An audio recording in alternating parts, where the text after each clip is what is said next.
ឲ្យភ្លេងរឿងអាដិនទើបដឹងពីបាយយ៉ាងណាពេលគ្មានជីវ៉ាគ្មានអ្នកណាខ្វល់ពីខ្ញុំពេលខ្ញុំធ្វើអ្វីខំនាងតែងតែប្រាំថាបងអើយបងឈុំទៅណាវាអន់អទេបងខ្ញុំក៏ដឹងហើយថាពេលនាងស្នេហាត្រូវបានចប់ពេលនេះអូនទៅមិនត្រឡប់មករកបងវិញទេព្រមពេលនាងពួកយើងបែកគ្នាមានតែច្រៀងចម្រៀងជូនបងងារឲ្យអូននឹងរូបគេរស់នៅបានសុខសុំទុំដែលសន្យាហើយធ្វើមិនបានមិនអាចកាន់ដៃក៏យ៉ាងដែលទៅមកពេលនាងជួបទុំយើងត្រូវបែកគ្នាហើយបែកគ្នាលើកនាងគ្មានអ្នកខុសឡើយព្រោះយើងម្នាក់អងអារម្មណ៍ហើយចង់ប្រាំទៅត្រានត្រើយឲ្យបងសុំទោសផង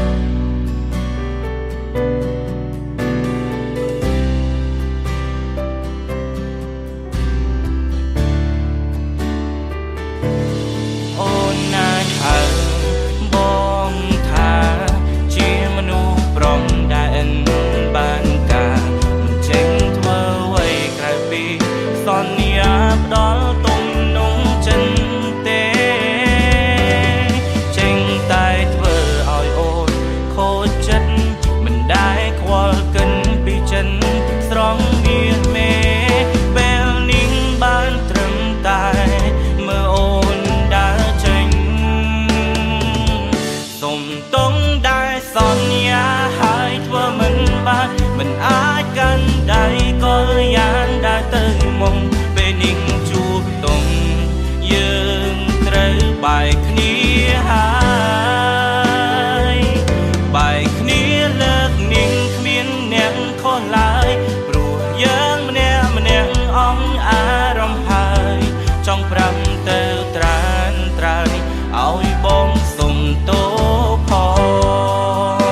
ងសុំទុំសន្យាហើយធ្វើមិនបានមិនអាចកាន់ដៃក៏យ៉ាងដែលទៅមកពេលនាងជួបទុំយើងត្រូវបែកគ្នាហើយ